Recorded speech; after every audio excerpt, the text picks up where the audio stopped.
or have I got news for you? This is the intro you've been waiting for. I've fallen, I can't get up. Hey, you.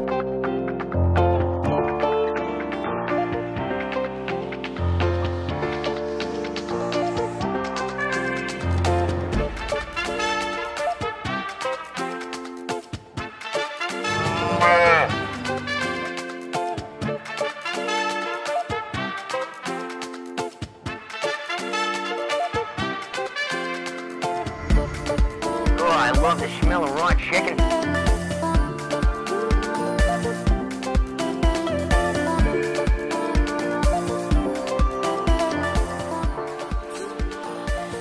I like it. Welcome everyone to the first annual Living Room Film Festival presented by the Southwest Vermont Career Development Center Video and Television Production Program. I am Mr. Scott, Program Instructor. Thank you for joining for this virtual event. What you are about to see is just a sample of the great work produced by our talented and creative students. We hope you enjoyed the show tonight, and you'll see a variety of works produced by the students in the school year. Let's get started. Hi there, my name is Sonia Snow, and I'm an artist. I've been drawing ever since the 6th grade when I got inspired by tracing manga. Whoa, okay, that's enough bad art for one day. Ever since, I've been improving a lot, and I mean a lot.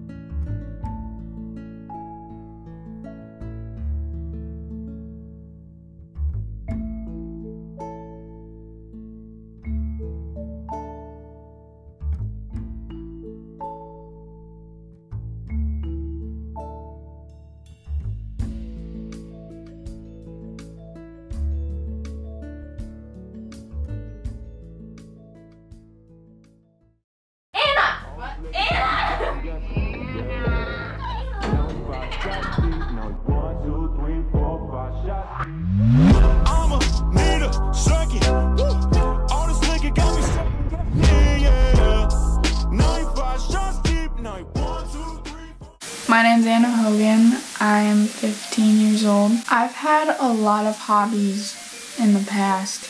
My main one would be making videos. I'm better with more YouTube style videos, like doing fun challenges and just letting the camera run. But I also like to make cool montages and all that other stuff. I've been an animal lover my whole life. I've always loved having a pet, like right here. I have my cat. She's 11 years old. I've always been an adventurous kid. I grew up with like no neighbors and an open woods behind my house, so I've always been able to be a wild child. From the 5 of my dogs, there is Carrie, Carly, Winter, Bentley, and Skylar. The first dog I'm going to describe is Winter. Winter, he came from a family that had just lost their daughter in a car accident, and they believed that getting a puppy would help them cope. So they went out and they bought this cute, adorable little 8-week-old puppy. They thought that would help them, and it didn't. So then they put up an ad on Facebook to try to get rid of the puppy and sell him for a decent and reasonable amount of money. He was then bought by my dad, who bought him, came home, and had introduced me and my family and the other 2 dogs that we had at the time to little baby Winter.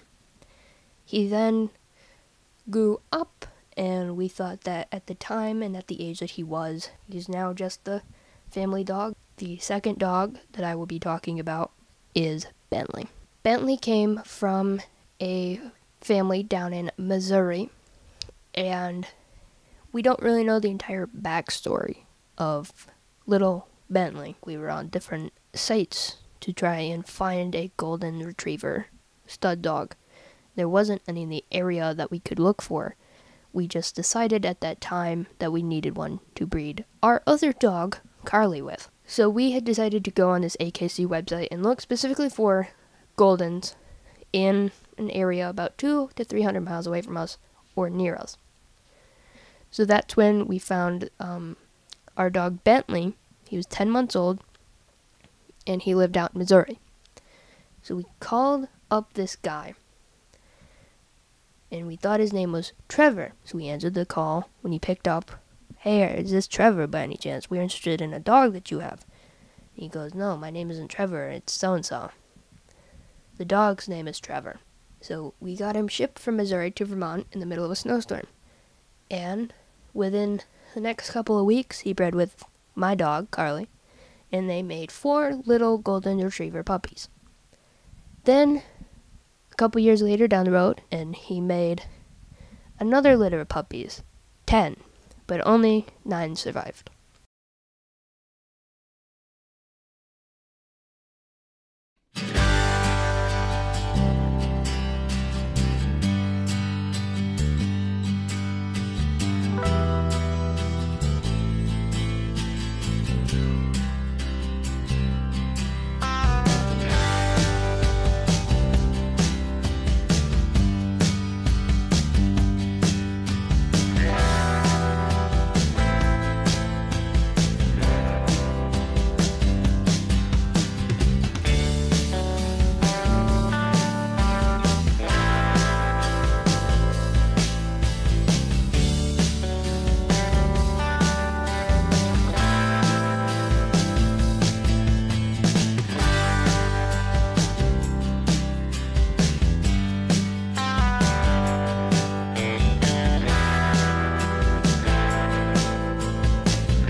If you're a teacher watching this, you're gonna be offended, so leave now. But if you're a student, you're gonna feel my pain. You know when you're in class and your teacher asks a question, obviously to the kids, they want an answer, right? And you know that you're gonna be called because you're either A, sleeping, or B, just doing your thing and you're not listening. And then there's this kid, right? And you know they know the answer. They're there with, like, pretty much standing up with their hand raised in the air, pick me, pick me, pick me. You know the whole bit. They want the teacher's attention. But no, the teacher goes and picks you out of all people. And when they call on you, you know you messed up. Because you're sitting there dumbfounded and you're like, I don't know the answer to this. I wasn't listening to you for the past half hour. Do you expect me to answer you? Really, do you expect that? Like, I'm not disappointed in you teachers. No, I am. I am disappointed in you teachers. Why are you like this? Why do you do this to us? It's painful. Please stop. Thank you.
and I need you, and I miss you.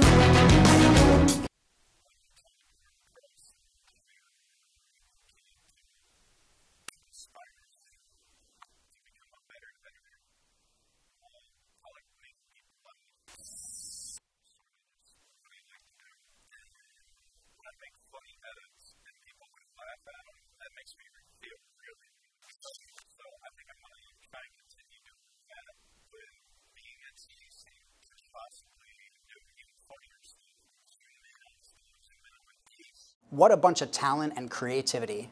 All the pieces you just saw were created in the very first few weeks of school. So just imagine where the students will be in another year or two with more practice.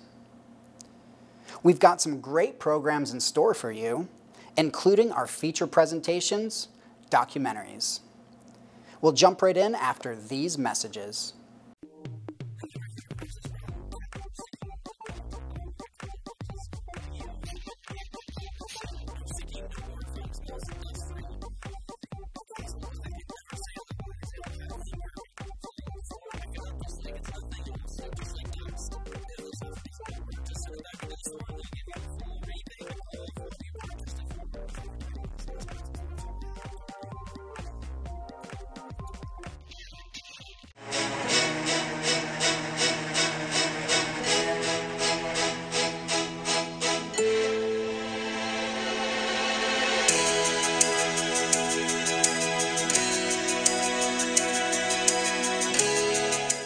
I prefer to use Tide with Downy in it because it smells good and comes out looking clean.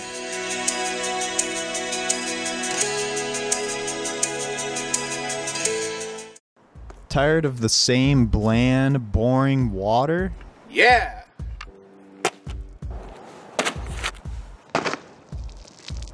Well, we have the water for you. Try our new beverage, Propel. It's great for a new taste for your mouth. This tastes terrible! That sucked! Try Propel water today.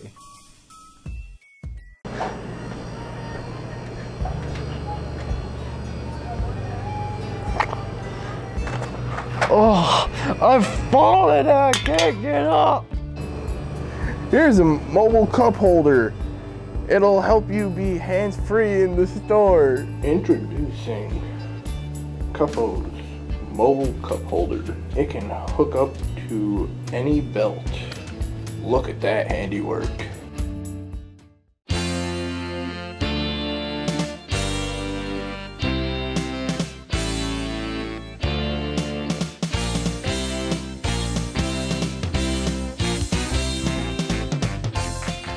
Want to be stylish and cool like those cool teens in school? Not a problem. We have just what you're looking for. This leather jacket will make you as cool and stylish as the Fonz. And a person out there who ain't gonna be your friend with this jacket, wear like the Fonz, eh? Video Production 1 students had a blast producing those commercials, if you couldn't tell. They chose the products and used advertising techniques, which we call ad appeals, to convey their messages. Next up, here's a sampling of short documentaries, which are the perfect segue to tonight's feature presentation, which are longer documentaries. I would have to say my high school coach, Laura Pero, she inspired me to get into coaching because she was just such a great coach and she cared about everyone so much. Every person on her team is more than just an athlete. She really cared about them being better people.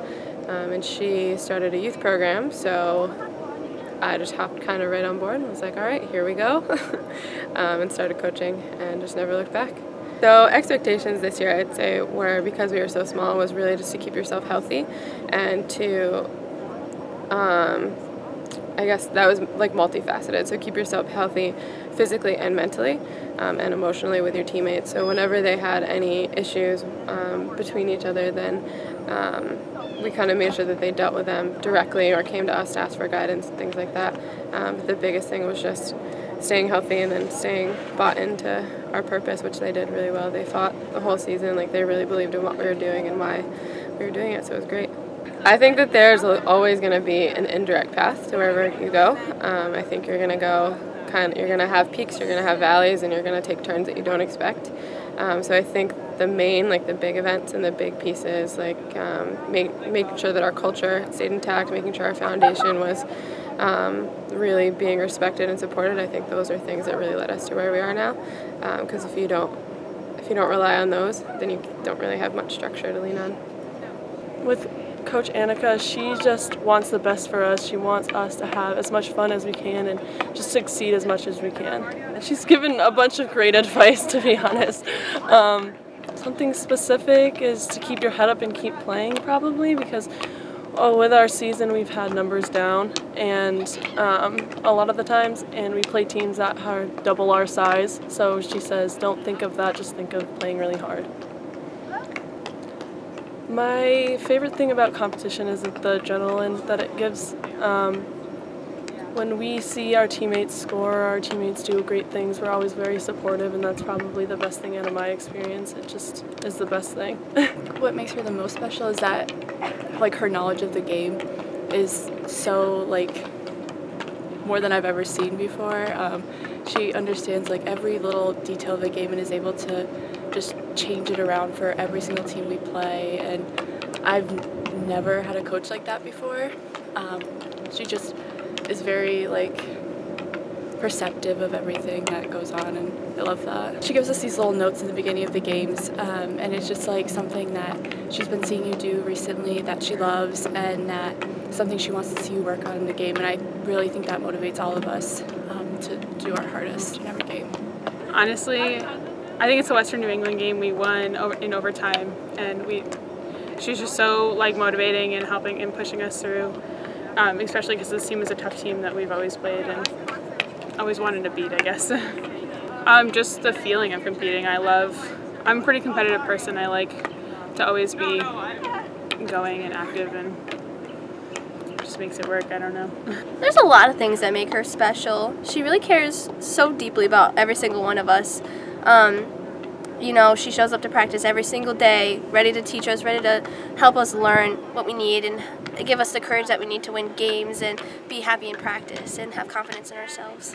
And she just brings, like, love and humor to every event we go to. Yeah. It's just a great atmosphere all the time with her. Absolutely.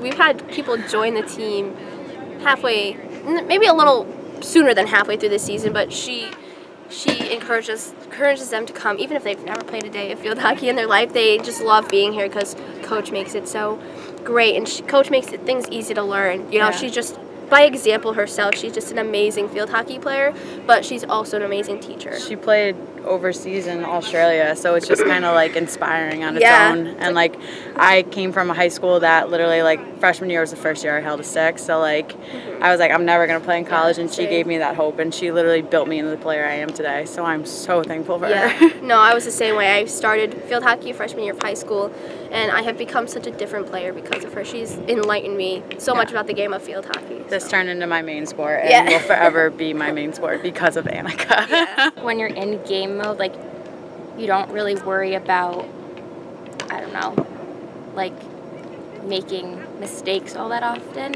I don't know. Just, like, if you make a mistake, you keep going and you kind of, like, brush it off. And I feel like she definitely, like, emphasizes that, like, everyone's going to make mistakes in the game. It's going to happen. It's inevitable. But just, like, keep going and get that second effort in is definitely what she pushes on us most. I think just the energy that we all have and, like, the thrill of, like, wow, like, I'm playing in a game right now. Just, like, game days are the best days. Yeah. You get to, like, shove people, and you get to, like, compete, and it's just, like, you don't have to worry about anything else for, like, those few hours. You just get to, like, play the game you love with, like, your teammates, and it's just the best.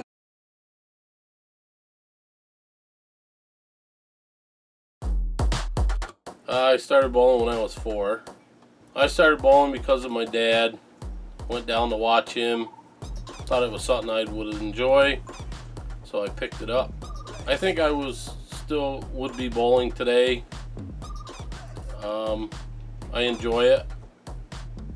It's a passion that I have. I got my first 300 in 1996. I was the second one in Bennington history to have a 300 at the lanes.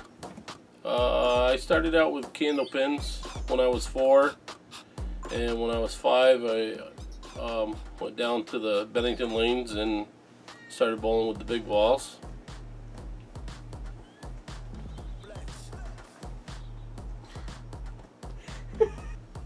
I would have gotten 25. You're only allowed 1 a year. I've bowled multiple 300s. I bowled 5 one year, 4 one year, 3 1 year. So they all total 25. I probably would have chose my best friend, Jason Devins. We've been friends a long time, and actually we bowled in a lot of tournaments together when we were younger. My high score is 858. I broke the house record on a Thursday with an 848, and Friday I broke my own record with an 858. I couldn't bowl for about 2 years, and I'm not the bowler that I used to be. I got my first 300 after my accident, probably 2 weeks after I started bowling. I guess I'd have to thank my dad for everything that he did since I've started when I was 4 until now. Everybody makes mistakes, 'cause no one can be perfect. It was just one kiss, but that don't justify it. I know what I did was wrong, but it's like I did it just to spite you, because all we ever do is fight. Oh, and I really think it's time we say goodbye. Baby, I'm too fed up with us. I can't take no more screaming, hurting each other's feelings. Baby, I'm just too tired to talk, and you don't wanna listen. It's better we leave it all behind.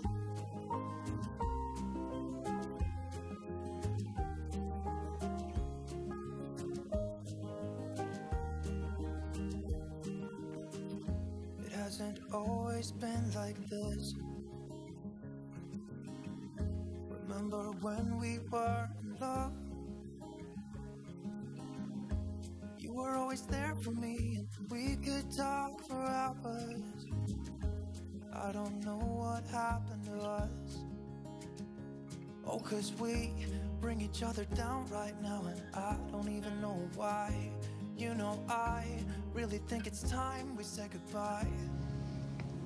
I have 2 cats, one named Twilight, one name is Sparrow, and I both saved them from the outside world known as the farm. But one's a calico and the other is, I forget what her breed of kitten or cat is, but they both live with me and they both share the same amount of stuff, or same amount of space as I share with everybody else on the farm.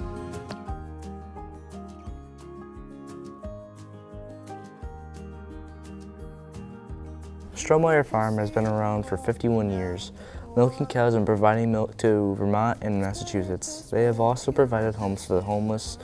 This group of people take care of the people that they are around. That's including me. Strohmeyer Farm has 469 cows on the Pownell farm alone. Every farm altogether, they have over 1,200 cows to their name. The Strohmeyers have been in the North Pownell and Bennington area for going on 69 years. The head owner, Sonny Strohmeyer, started the farm in 1929. In the 70s, the farm grew to be the biggest farm in the Bennington area of its time. In the process of making this film, Ernest L. Wilkinson passed away of a heart attack in the milk parlor. He worked for 10.5 years by Austin's, Sonny's, Billy's, and my own side. He will be missed gratefully, and due to his passing, this film is now dedicated to him.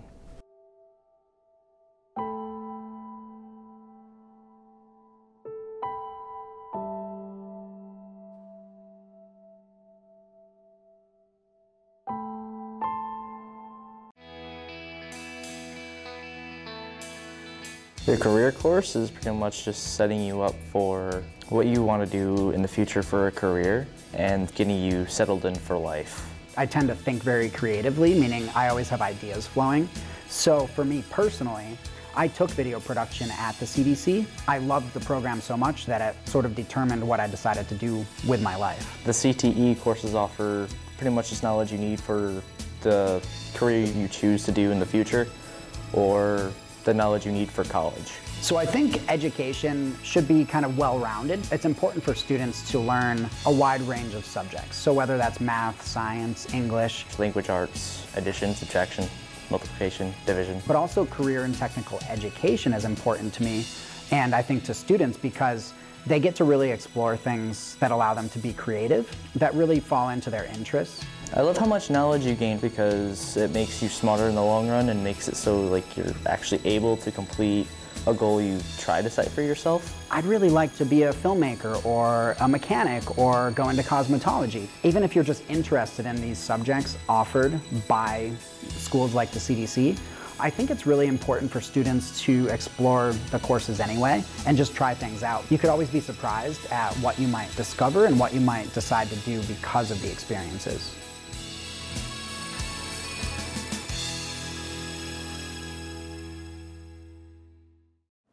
Please take a moment to subscribe to our program YouTube channel, Southwest Tech TV.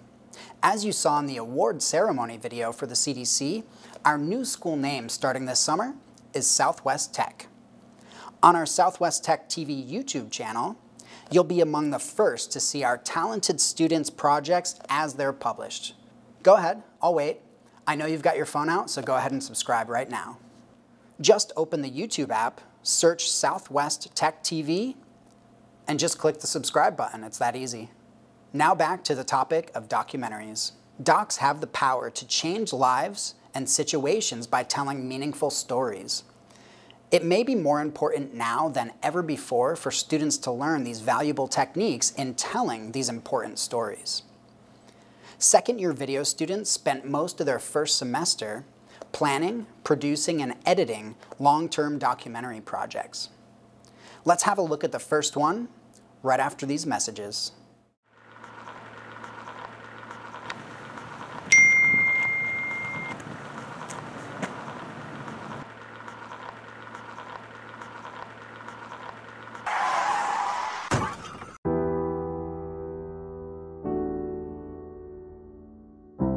Come on down and get your geeky meat.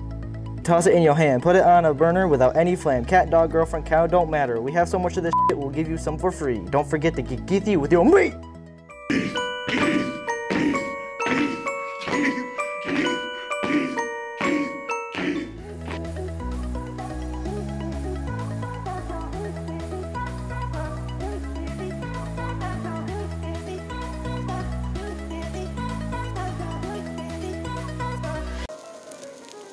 Oil spills, garbage everywhere, dead fish on the ground, our USA president.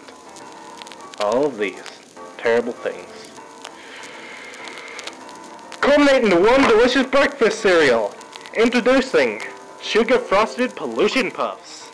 Just like the ocean, your body is doomed. Part of a balanced breakfast. Sugar Frosted Pollution Puffs, now part of a balanced breakfast. Get it at your local Dumper Ocean today.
That last one was produced way before COVID-19 was even in the news, by the way.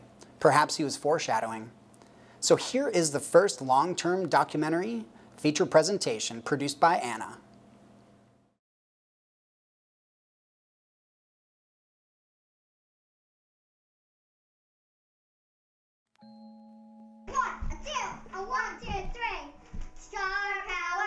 Anna and I met in preschool, so we were about 3 or 4. We have both gone to the same school for the past, like 11 years or so. We were friends all throughout elementary and middle school. We're still friends now in high school. I think a big reason we initially became friends was because we both went to the same school. Our friendship kind of grew and evolved into us just genuinely really liking hanging out with each other. Our personalities can be very different on the surface, but then once you know really get down to it, I think we're both like pretty similar. I think we can both be very like energetic and crazy, but also have our serious moments. You go first. I know. Twinkle, twinkle, little star. Twinkle, twinkle, little star. How wonder what you are. How wonder what you are. Up above the world so high. Up above the world so high. Like a diamond in the sky. Like a diamond in the sky. Twinkle, twinkle, bling, bling. Twinkle, twinkle, So I think I have kind of 2 different kinds of favorite memories of me and Anna. I think the first kind is like our childhood memories when I would go over to her house and we would, you know, just talk and hang out, but like we'd be crazy, like we'd play dress-up games. I remember like she used to have this big like chest full of a bunch of like princess dress stuff, and we would get together and like we would dress up in different outfits. Like one time we pretended to get married, and so she wore like, it was either her dad's or her grandfather's like Hawaiian shirt and shorts and like these big loafers, and I had on this like princess dress with like a curtain as my veil. I think my favorite thing to do when Anna and I are together is, first of all, talk and catch up, because we don't have classes together, so just getting to talk with her and kind of like just catch up on life and see what's been going on is always a fun thing to do. I also really enjoy going on walks with her and just talking, and I enjoy kind of doing like more crafty things with her, like, you know, especially in middle school when we'd work on projects together, like she always had a really creative idea to go along with it, so that was always fun.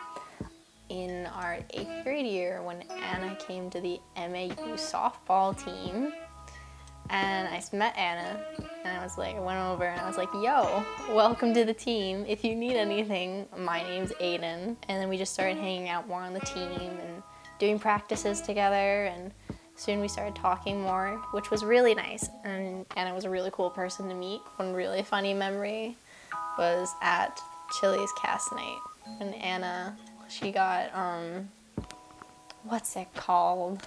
Best freshman, that's it. They brought out like the happy birthday thing. They like set it down in front of Anna, and it's just like, what is this? So Anna won this thing called Best Freshman, which is basically where the seniors pick a freshman in every show and award them with a dessert at Chili's. And they pick a new one every show, and Anna won it. We were in a softball field up in Manchester for our game, and I remember like the team we were playing was like, wasn't really that competitive, so we were just really just hanging out and stuff, and we were on the bench. I was a little ways away from Anna because I was like getting my glove and stuff, and all of a sudden I hear a clunk and I turn over and there's Anna, and everyone's staring at her, and there's a softball just rolling down the bench. And then I put 2 and 2 together, and I was like, oh no. I just say, oh my God, are you okay? And Anna went, I didn't even feel it. And I was like, that's not good. We later found out that Anna had a concussion. I think it was one of the... Beanie hit it. Yeah. The foul. Beanie hit the foul that hit Anna. It bounced off the fence, and I just watched it in my head. I remember that. Anna and I became friends when our friend Elise We dressed up together and I was the Cat in the Hat during Halloween, and they were Thing 1 and Thing 2. My favorite memory with Anna was downhill skiing with my brother and her, and we were on the chairlift and we saw this stuffed animal on a branch. So we went up and down the mountain a couple times, and the stuffed animal was just hanging there. And we go up and we're like, let's go see it, because there's a trail down to it. So we go down a black diamond, and Anna and I obviously crush it because we're the best skiers of all time. And my brother shakes the tree and it turns out to be a real porcupine.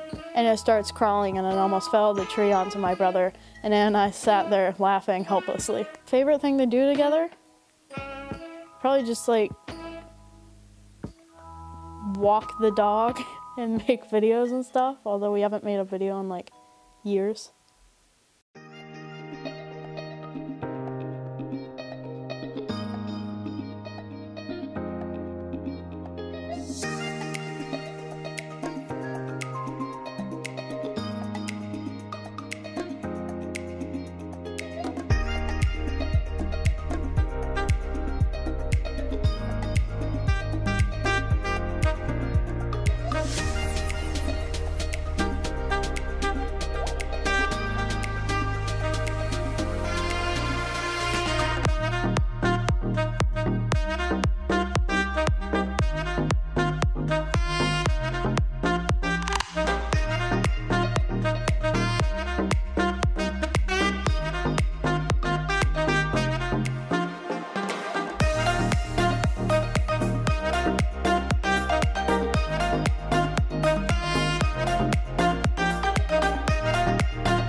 Homemade instrument, and I would take my green Ferrari and drive it off a cliff because I hate my life. It's a very long answer, I love it. I'd definitely be a whoopee chucky, no doubt. It's a hippo with no back legs and a unicorn horn, and it drags itself around town miserably.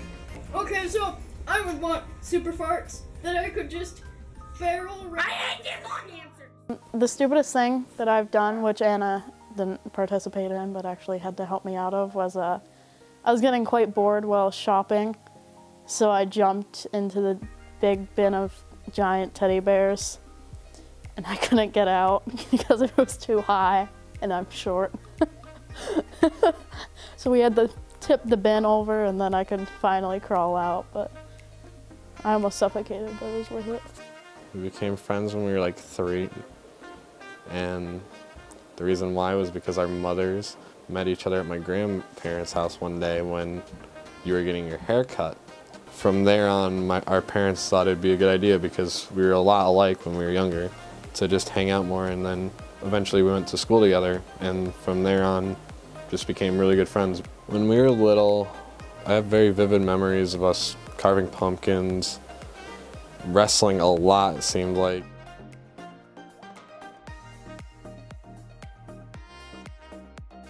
Just hanging out every day, because we just kind of like just best friends when we were little. It was like that person. Another thing was we baked cookies, we had tea parties, we also had huge stuffed animal fights when we were little. The birthday parties were something else. We took a bunch of those little like small colored balls and we put them all into my pool, and there was at least like 300 or something, it seemed like. And it was just, there was just a portion of the water you couldn't see. We were in video 1 together, and I think we started to actually become friends after the Park Hermit project.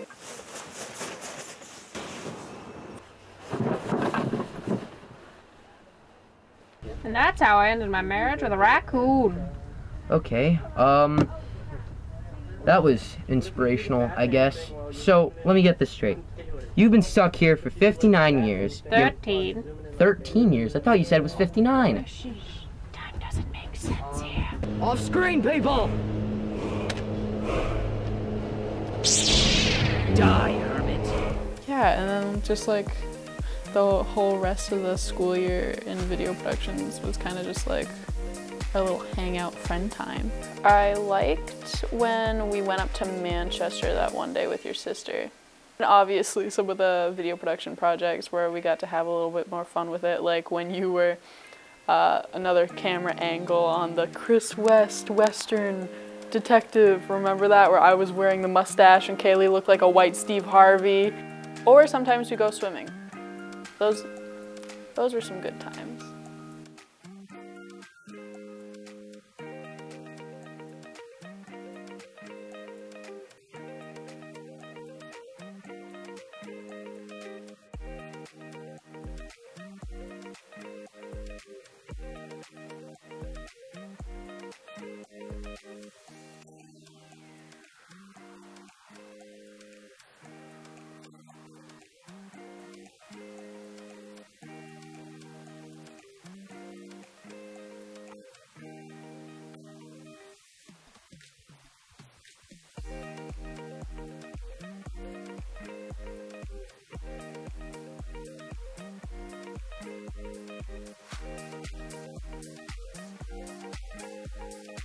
She thinks that the throttle is the brake, so we tell her to turn and stop.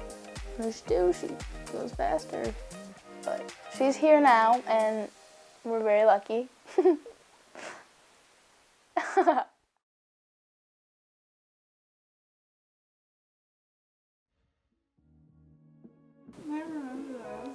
I didn't remember it till now.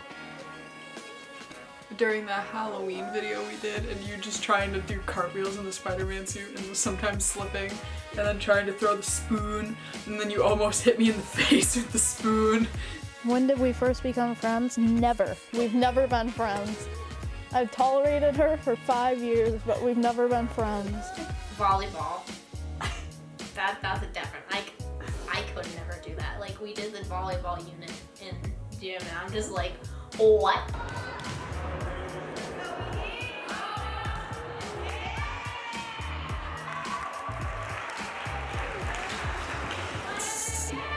Wait, so who's the person?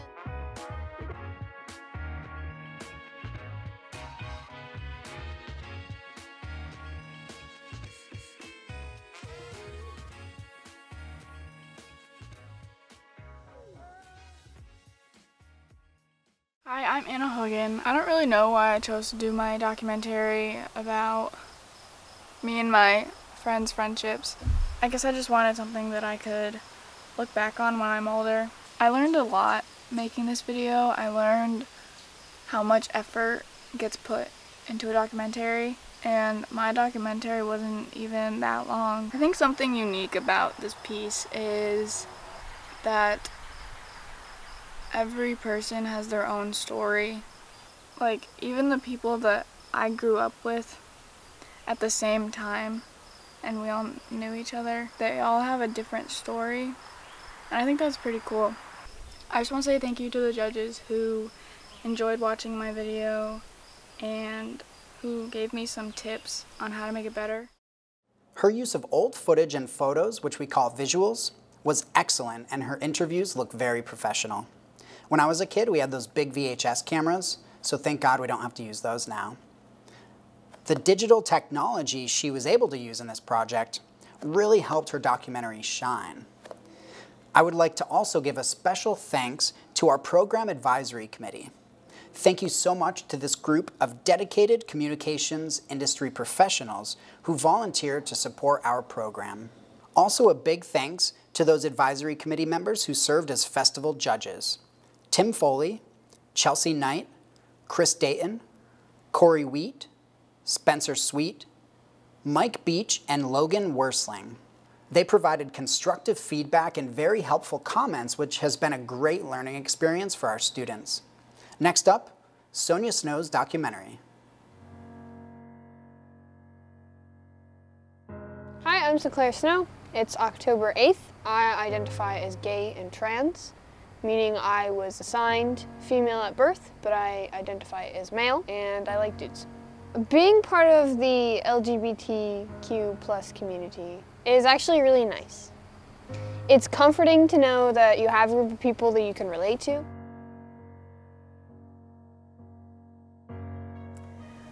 Gain Across. Today is October 15th, 2019, And Sinclair was a student of mine in 9th grade English. And then after that, Sinclair was into writing fiction, and he often gave me stories and I believe chapters from a book to edit and to give feedback for.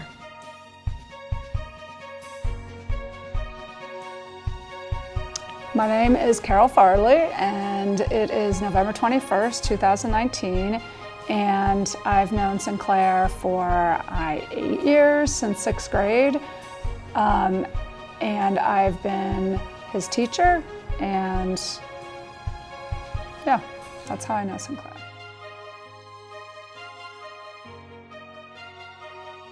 Do I enjoy being trans? That is a really loaded question because part of me wants to say yes, because I really do like the way I've been raised. I like the way that I'm forming as a person, and I think if I wasn't trans, I'd be a completely different person. It really helped me see the world in a different way. But then again, I also want to say no because it's really hard. Like, I didn't choose this because being misgendered on the daily, people throwing slurs at you, listening or hearing about people who are also part of the trans community get murdered on the daily, like, that's insane. But I wouldn't change who I am, even if I had the chance to be cis. I like who I am. The best thing about being trans is the perspective that I have on life. I was socially raised as female, so I have a certain standard on the way my life should be lived, in a sense.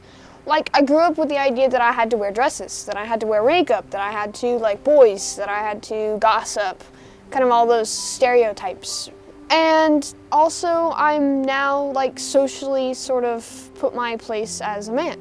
And because of that, I get to see the other side. And I absolutely understand both sides now. Being a man in certain situations is beneficial, which is horrible to say, while being female it isn't. And seeing that perspective, the two different sides of being treated good and being treated bad, it definitely makes you think about how you should treat other people too.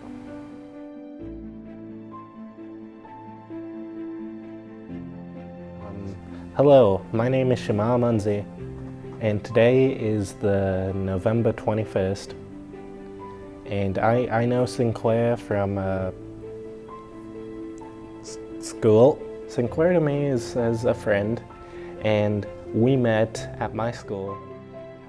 I introduced myself, he introduced himself. We discussed memes later on in the day because we had the same class. The worst part about being trans, listening to people invalidate you as a person over and over and over does get kind of sucky. Is you're just trying to be a person and they don't let you do that. I don't pretend to understand it, but I think that if it engenders love and kindness, please be who you want to be. The first time I realized that the label society gave me didn't fit me was sophomore year. I played basketball. All through middle school up until sophomore, I played basketball. It was a fun sport and I had a lot of friends on the team, but we had a home game where we were waiting for the opposite team to come in. They were late. We were all there making sure that the game wasn't canceled. We're getting ready for our game. And a bunch of us were just chilling in the lobby. And in the lobby, there's like these wooden doors that push inward from the main doors that lead into the gym. And there's like plexiglass on these wooden doors. And I'd been standing in front of them, talking with friends and goofing off, fooling around while we're waiting for the other team to come. And I see my reflection. And that was the first time I saw my reflection and said, that's not me. I was in my full uniform for basketball, my hair up, surrounded by other girls on my team, and I felt like I didn't belong. Like, where I had been placed was not because of me. And that was ridiculously crazy to think about. I think that was also the first time I disassociated too, because that whole game is a blur. I don't remember any of it. But that was the first time I really realized that I'm probably not a girl.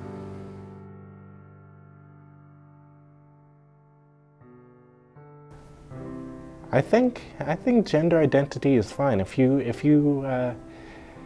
prefer to be a certain gender, regardless of what parts you were born with, I don't see any harm in that at all. I think the LGBTQ plus community as a whole is pretty damn great. I mean, you got more people comfortable with themselves as opposed to like closed off from the world. A lot. If you're happy some certain way, that's fine with me.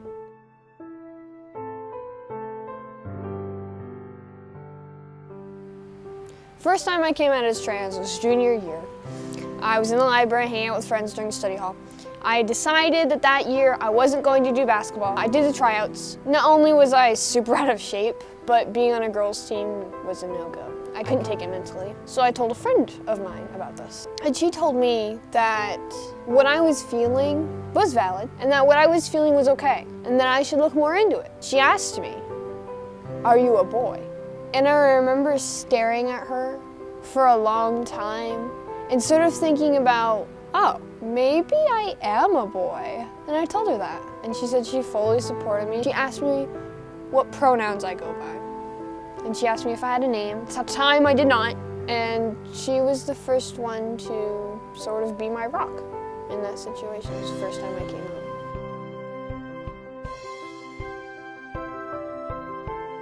First time I came out as gay.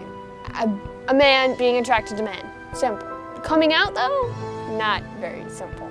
It was senior year. I was dating a girl, had been for a few months. It was Valentine's Day, and she had been really upset that I hadn't done anything for her, and I had been going through a very bad depressive spell because I had realized that I wasn't attracted to women, and I would have to tell her this. And for a very long time, I kept it to myself. Never said anything that I was attracted to men. But she had called me and asked me what was going on, what was up, and I just said it. I told her, we can't make this work, and it has nothing to do with you. It's because I'm gay. And I repressed it for a very long time, and to say it out loud for once in my life was insane. I cried, and she told me that maybe I should have found out who I was sooner, and she got really mad. But that didn't stop me from coming out to my friends, telling them who I was, because I figured out who I was as a person, and who I like, and who I love. So as I said before, I've known Sinclair since 6th grade. And initially I knew Sinclair, and so I've kind of been on his journey with him from the time he was young, sort of struggling through early high school, and struggling with a lot of different issues, and then through senior year in high school when I think it was senior year when determined to be Sinclair.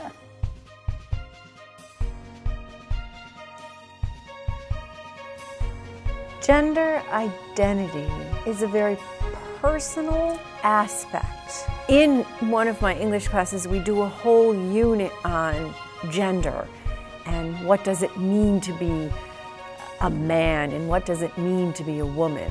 And more students say that the traits that are typical or traditionally male and traditionally female don't matter anymore, and that even though there's a standard stereotypical male or standard stereotypical female, that people don't feel confined to adhere to those stereotypes. That the traditional roles for male and female are dissolving. For me, that is the way it should be. If whatever's inside a person, not that what's on them physically, but whatever is inside, and whether that's chemical, whether that's genetic, whether that's DNA, or whether it is somehow emotional and psychological, of course they interact, but a person should be free to act upon whatever expression, as long as it doesn't harm others excessively, then they should be free. What I mean by excessively is some parents might freak out when their son or their daughter, who manifests as a son, who manifests as a daughter, feels that they want to fulfill a different role. That may be hurtful to a parent, but that's not excessively hurtful. And if the relationship is strong, and if the parents allow their child to feel strong and independent, then it shouldn't be very hurtful.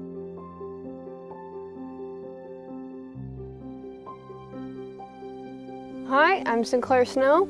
It's October 21st. The time I was most afraid to come out, the first time I came out to my dad as anything, that was scary because it was an experience that I wasn't ready for and had never heard other experiences from other people. I didn't know what to expect. In my junior year, I'd figured out I was trans. And during the summer, I picked an A. And I started passing as male and presenting and using the men's restroom and things like that. Start my social transition.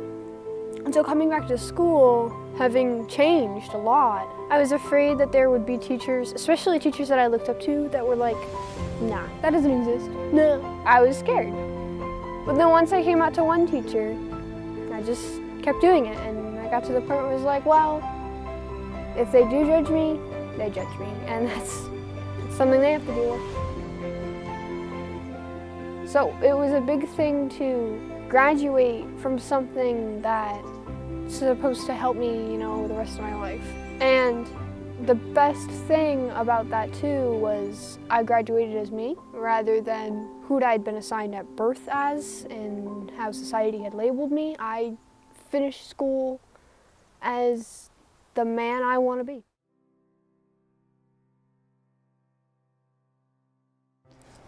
Well, it's interesting because over the years, I guess it's more, my thoughts are just how much I don't know.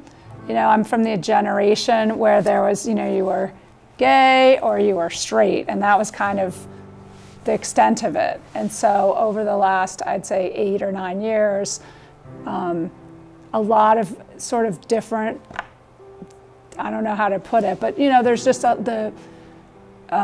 the world has changed. I don't know if people have changed, but sort of the way that students identify their sexuality and their gender. And for me, it's actually been quite a learning curve. And I've learned a lot from Sinclair, just in terms of gender fluidity, the difference between sexuality and gender, a lot of things that I really hadn't known before.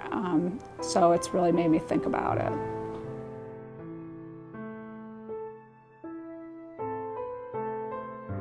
I got my name legally changed about a month after I graduated. It was a big step because, well, I mean, I was solidifying who I am.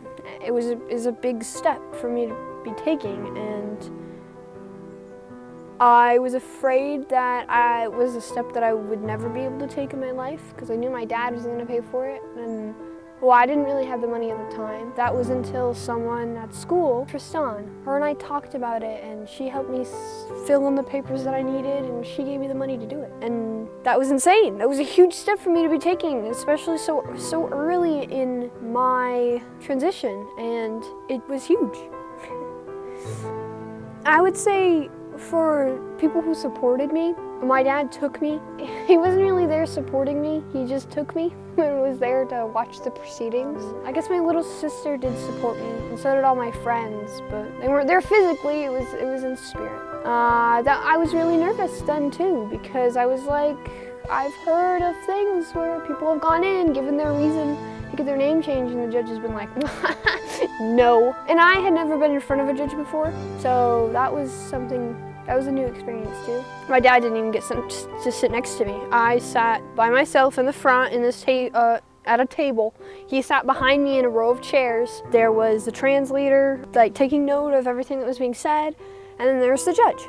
And she was really nice, and she was very upfront with like, okay, give me a reason, like I need to know for your reasoning for changing both your first and your middle.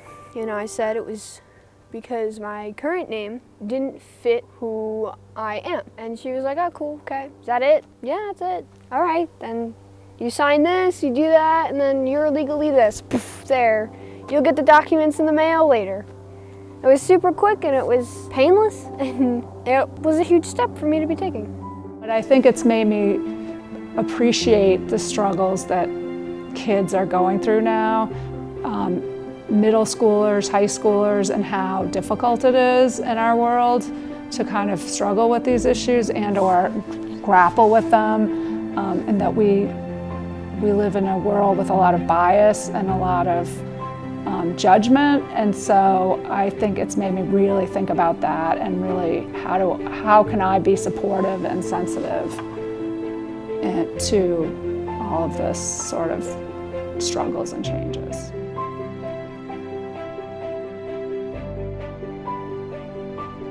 But in terms of my own identity, I identify as a human. Sometimes that's unfortunate. But I identify as a human, someone who is flawed, but who strives to engender love and kindness and generosity. I fail miserably at that. But that's what I think our identity should be, is the better traits of what it means to be human.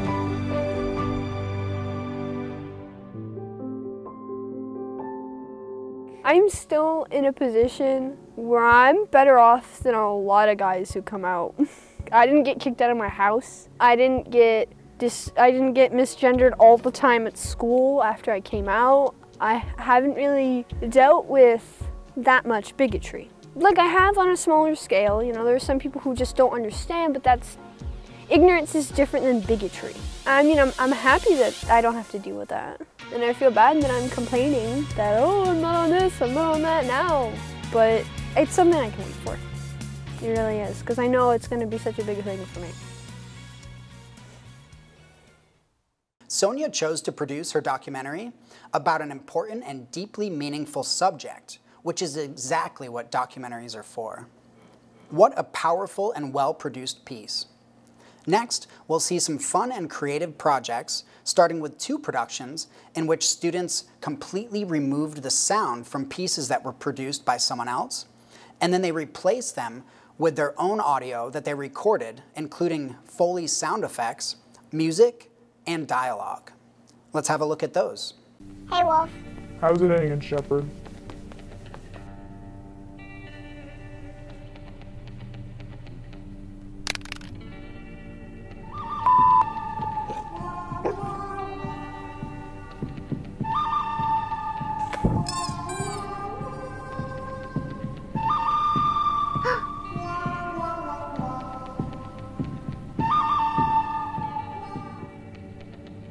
Give me back my monkey. Come and get him.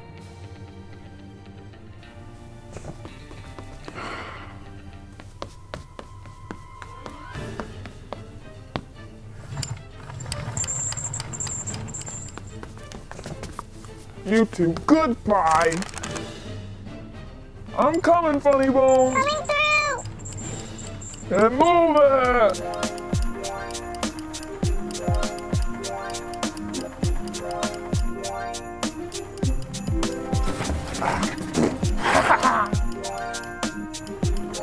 Look out!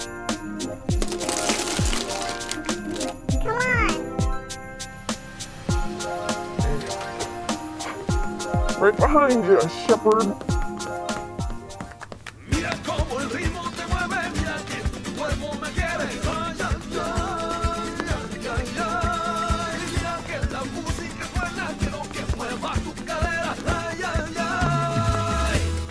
You can't outrun the wolf, kid. We'll see about that.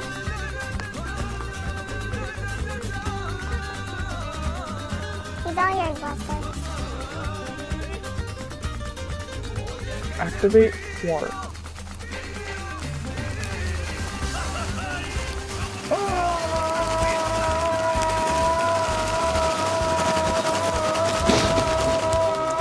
Who's the geek boy now, you spaz?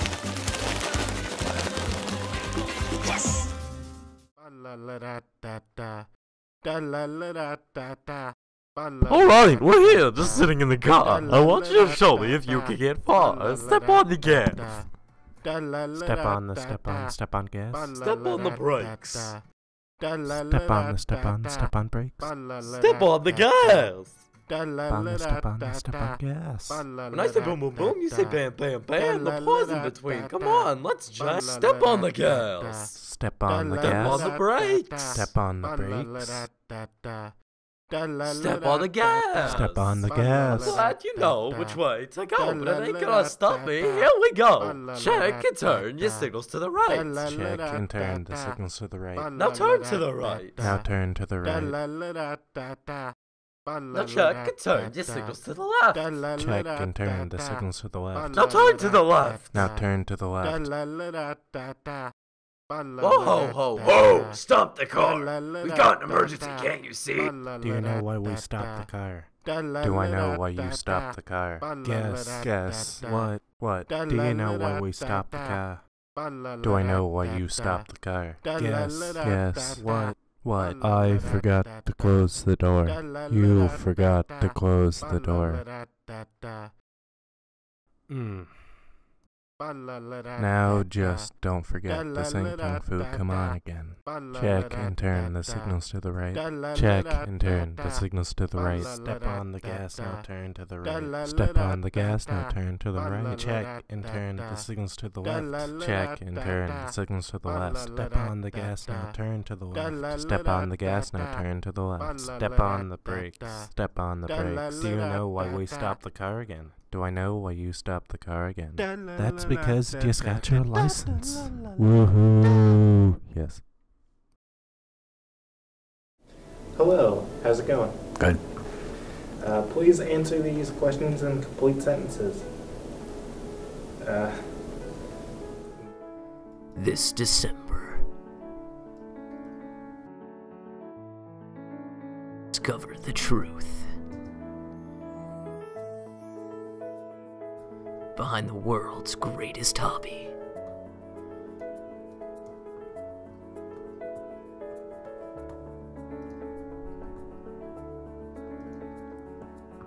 Through the eyes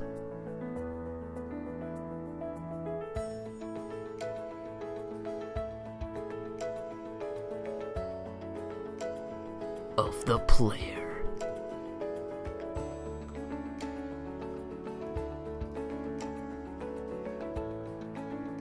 Starring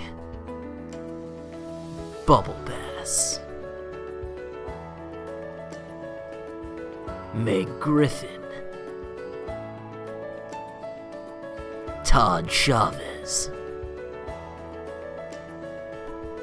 and Bill Clinton. Brought to you by Kumail Nanjiani.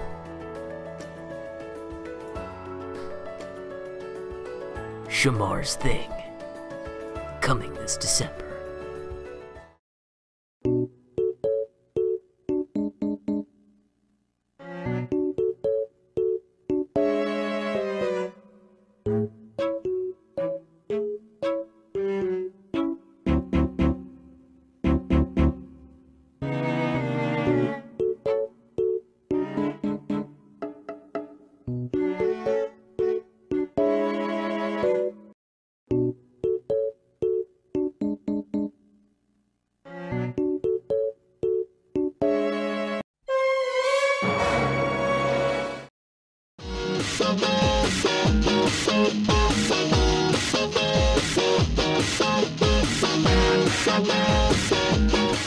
I was sitting in my room playing video games one day when I heard the doorbell ring. I ran downstairs, opened the door, and found a mysterious package on my front porch. I went back to my room and noticed there was a note on top of the box implying that it was from Cat Mask.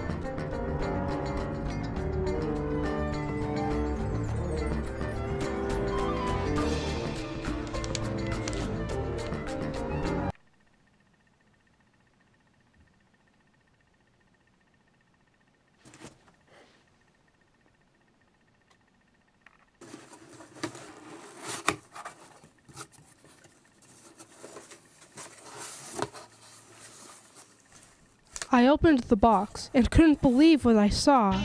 It was a pink hedgehog with a blue scarf. Hi there?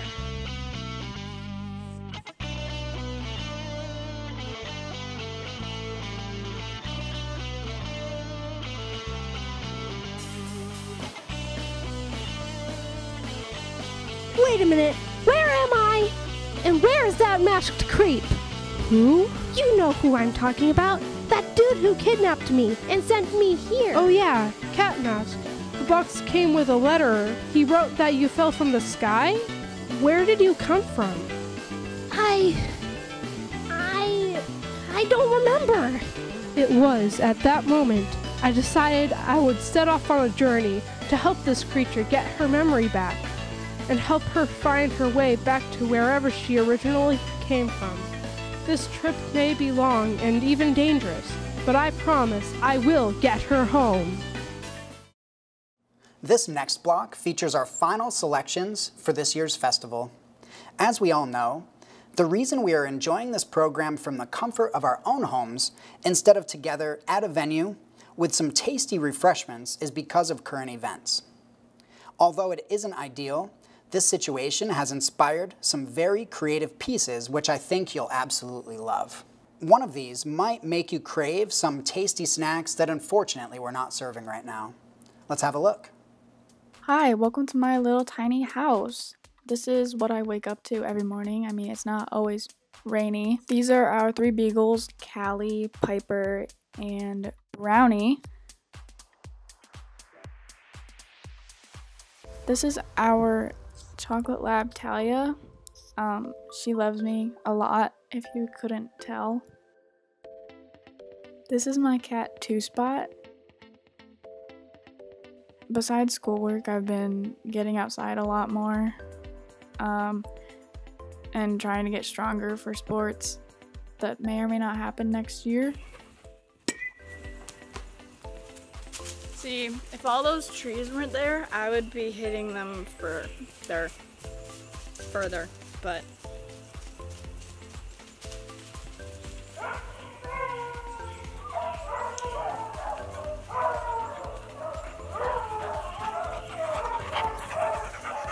I've been getting a lot of my driving hours in because my parents and I have been driving around Bennington and places I haven't exactly been in town, and like the back roads and stuff, which is pretty cool. Got some cool pictures in Pownell. My mom and I thought we got lost. We were in like central Pownell or something. I don't even know where we were. But yeah, I've been getting my driving hours in. I've been doing my nails a lot more. It's probably not healthy, but I also tried to figure out how to curl my hair with a hair straightener, but I gave up and just used a curling wand. This is somewhere on the other side of Mount Anthony. This is Coetzee Gorge. I'd never been there, it's kind of cool. This is a video, actually it's a TikTok of me seeing my best friend that I haven't seen in a month and a half. We stayed 6 feet apart from each other, so it's okay. I've been doing a lot of binging TV shows like Disney Plus. I finished Hannah Montana in like 3 months. No, it was like 2 months. And I'm almost done with Wizards of Waverly Place. But now that school's back in session, I don't really have time to do that. Anyway, thanks for watching and happy quarantine.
That concludes the first annual Living Room Film Festival. It has been great presenting this year's awesome student productions.